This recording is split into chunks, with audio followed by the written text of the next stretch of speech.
Mark and his friend Liam had always considered themselves urban explorers. Their idea of a good weekend wasn't bars or parties, it was abandoned places. Old hospitals, forgotten factories, crumbling buildings swallowed by nature. Places people had left behind. This time, their destination wasn't a building at all. It was a trail. They had found it mentioned on an obscure online forum, a long-forgotten logging road buried deep inside a state forest. The logging company that built it had gone bankrupt decades ago, and the trail had slowly disappeared under years of growth and neglect. According to the posts, it was nearly impossible to find, which made it perfect. After hours of driving and wandering along dirt back roads, they finally spotted it. A rusted metal gate half buried in leaves, leaning crookedly between two trees. Beyond it, the old trail disappeared into dense forest.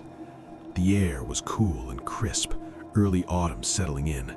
Leaves crunched beneath their boots as they stepped over the gate and followed the faint path into the woods. For the first hour, it was exactly the kind of adventure they loved. The forest was quiet, peaceful. Sunlight filtered through the branches above, and the trail twisted deeper and deeper into untouched wilderness. It felt like they were the only people left in the world. Then, Liam stopped. "Hey, you see that?" Through a thick patch of ferns, something blue peeked out, just the corner of a faded tarp. Curious, they pushed through the brush and stepped into a small clearing. Someone had camped there, or had tried to. A collapsed one-person tent leaned sideways against the ground. A sleeping bag hung halfway out of its entrance, as if someone had dragged it out in a hurry. Scattered gear littered the clearing, a dented cooking pot, an empty water bottle, a backpack tipped over in the dirt.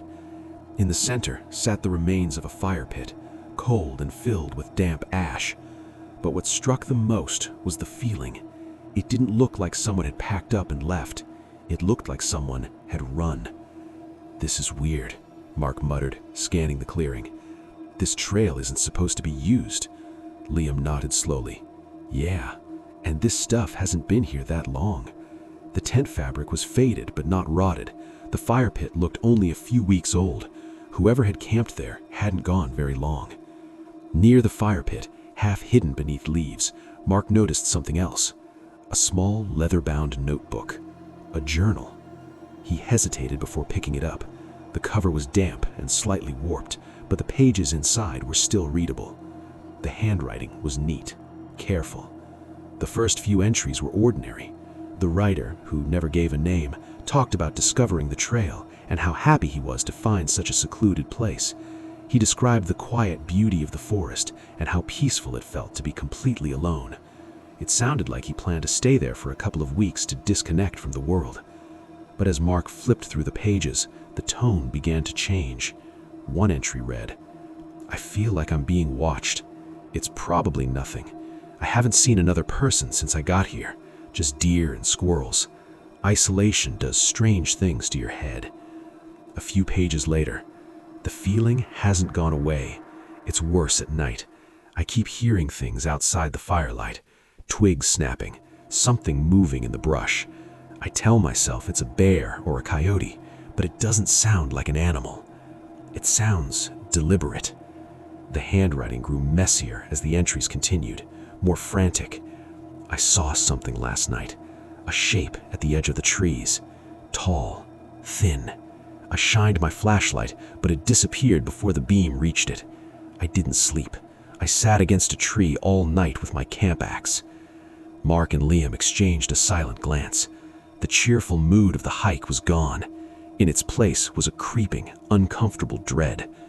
Mark turned to the final page. The handwriting was almost unreadable now, a jagged, frantic scrawl covering the entire page. He read it out loud. "It's not in my head. I hear it outside the tent right now. It's been circling for an hour, whispering.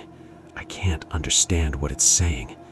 Oh God, it's not a person. The way it moves, the sounds it makes. It knows I'm in here. It's been toying with me this whole time. I can hear the zipper." The sentence ended abruptly. A long smear of ink dragged across the page, like the pen had been ripped from the writer's hand. For a moment, neither of them spoke. Then, crack! A loud, sharp snap echoed through the forest behind them, a heavy branch breaking. Both men froze. The woods went silent. Every instinct screamed the same thing: run. Mark dropped the journal like it had burned him, and they bolted.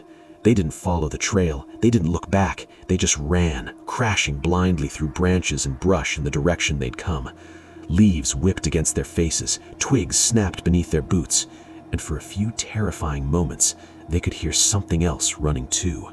Something heavy, something crashing through the undergrowth behind them, keeping pace. They didn't stop until the trees suddenly opened and their car came into view. They dove inside, slammed the doors, locked them, and sped down the dirt road without looking back. Neither of them spoke during the drive home, and they never returned to that forest. They never told anyone what they found there. But sometimes, late at night, Mark still thinks about the man who wrote that journal, about that final sentence, about the moment the pen left the page, and the terrible question that followed. What happened next? It happened when I was about 17. I was on a week-long backcountry backpacking trip in northern Minnesota with 2 friends. We were young, excited, and honestly pretty confident. At that age, the idea of being deep in the wilderness felt more like an adventure than a risk. The first day went fine. Just long miles, muddy trails, and the usual exhaustion that comes with carrying your entire life on your back.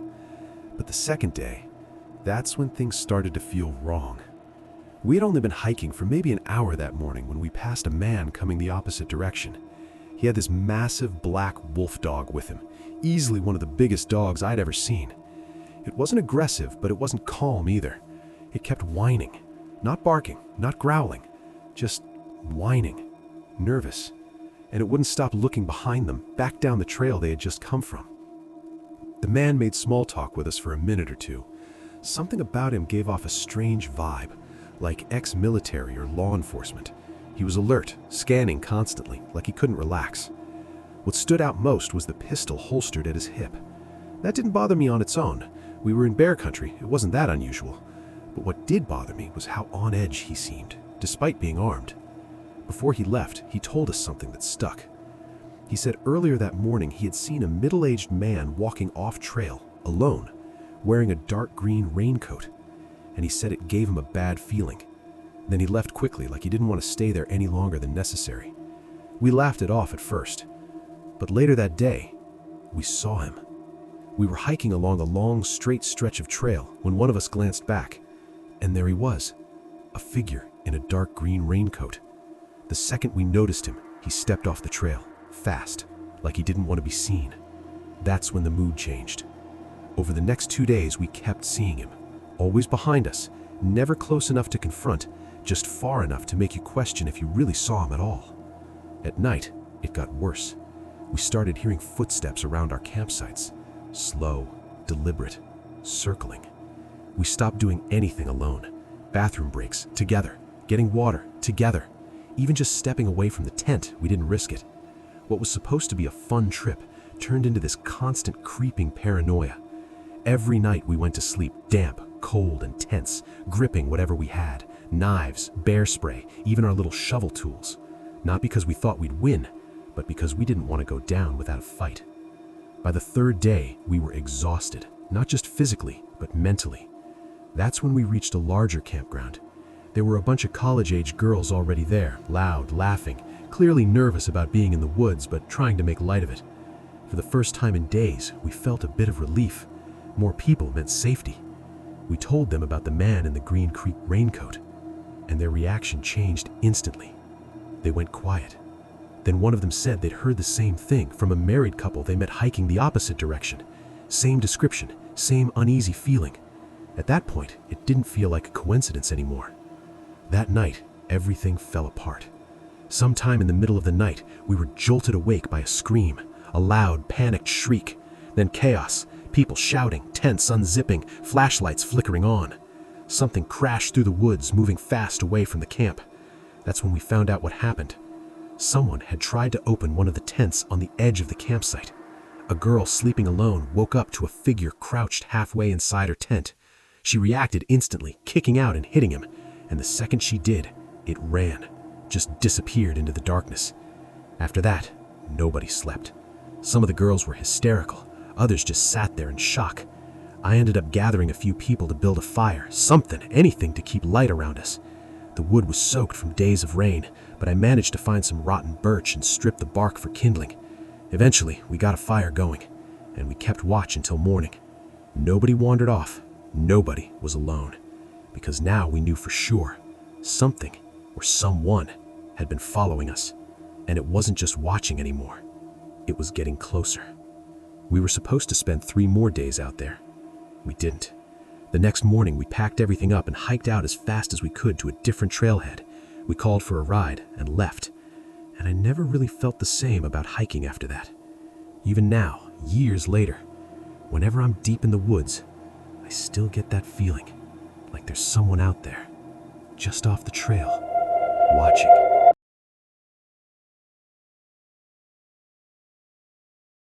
I've always believed forests are honest places. No pretension, no deception, just growth and decay, light and shadow, and time moving slowly enough that nothing human really matters. That's why I came to the Uwari National Forest. 3 days alone, no noise, no people, just space to remember how small I am. At the ranger outpost, the man behind the desk watched me sign in. He was old, really old. The kind of old where his skin looked like paper and his eyes seemed distant, like he was always thinking about something else. "You alone?" he asked. "Always am," I said. He nodded slowly, like that answer meant more than it should have. "Stick to the marked trails," he said. Then after a pause, "And if you hear someone calling your name, don't answer." I laughed. He didn't. He said, "I'm serious, not even if it sounds like someone you know." Something about the way he said it stayed with me. But I didn't ask questions. I just thanked him and headed into the forest. Within minutes, the trees swallowed everything. The trail narrowed, winding between tall pines that blocked out most of the sky. The quiet out there wasn't normal. It had weight to it, like the forest wasn't silent. It was listening. By midday, I'd stopped checking my phone. By evening, I'd stopped thinking about anything outside the woods. I set up camp in a small clearing beside a stream. It was the perfect spot. Flat ground, water nearby, nothing dangerous overhead. I'd done this for years. I knew what I was doing. Or at least, I thought I did. As night fell, something changed. The forest went completely still. Not the usual quiet of nighttime, not the soft sounds of insects or distant animals. Nothing. No wind, no movement, just my fire and my breathing. And then I heard it. My name. Soft, almost a whisper, coming from the trees across the stream. Marcus. I froze. It sounded exactly like my mother. The same voice, the same tone. But my mother had been gone for years. I didn't answer. I just sat there, staring into the darkness, waiting for something to move. Nothing did. After a while, the forest sounds slowly returned. The insects, the water, a distant owl. I convinced myself it was nothing, just my mind playing tricks. Eventually, I went to sleep. Sometime during the night, I woke up. The fire had burned down to faint embers, barely lighting the clearing. And at the edge of the trees, something was standing there. Tall, still, watching. I blinked, and it was gone. Morning came cold and quiet, but something wasn't right. My backpack had been moved. My boots were no longer where I left them. They were outside, placed neatly, facing the trees, like someone had stepped out of them and walked away. I told myself I must have done it in my sleep. There wasn't any other explanation. I packed up quickly and got back on the trail. But after about an hour, I realized something was wrong. The trail didn't match my map. The markers on the trees were faded, old, like they hadn't been used in years. My compass wouldn't settle. It just drifted aimlessly. And behind me, I could hear something moving. Not footsteps, something heavier. Branches shifting, leaves brushing, like the forest itself was making space for something to pass through. I started walking faster. The trail disappeared completely. I pushed through thick undergrowth, branches scraping against me, roots shifting under my feet like they didn't want me there. The trees grew closer together. The light faded. Everything felt wrong, like I wasn't in a real place anymore, like I was inside something, and whatever was behind me was getting closer. I ran. I don't know how long I ran. Eventually, I stumbled into another clearing, and there was a cabin. It didn't make sense. No trail led to it, no signs of life anywhere nearby, but there it was, old, weathered, silent. The door was slightly open. I stepped inside. There was almost nothing in the room, just a table, a chair, and a journal. I recognized it immediately. It was mine. I picked it up and opened it. The pages were filled with writing. My handwriting, entry after entry, days and days of entries. But I had only been in the forest for 2 days. My hands started shaking as I flipped through the pages. They described everything. The voice in the forest, the feeling of being watched, getting lost, finding the cabin, even reading the journal. It was all there, already written. I flipped to the last page. If you're reading this, don't turn around. I stopped breathing, because behind me, I could hear something, slow, breathing. I turned anyway. It was standing in the doorway. It looked like me, same face, same body, but something about it was wrong. Its eyes were too deep, too empty. It smiled and spoke in my voice. You've been here longer than you think. My hands tightened around the journal. I looked down. More pages, hundreds of them, all filled, all written by me. I looked back up, and for a moment, I understood. I wasn't looking at something else. I was looking at what I was going to become, or maybe what I already was. They found my car weeks later, still parked at the trailhead. Search teams went looking for me. They found my campsite, my tracks, but the tracks just stopped. No sign of where I went, no sign of a struggle, nothing. They never found the cabin, and they never found me. But sometimes, people say that if you go deep enough into those woods, you might hear someone calling your name. And if you answer, the forest remembers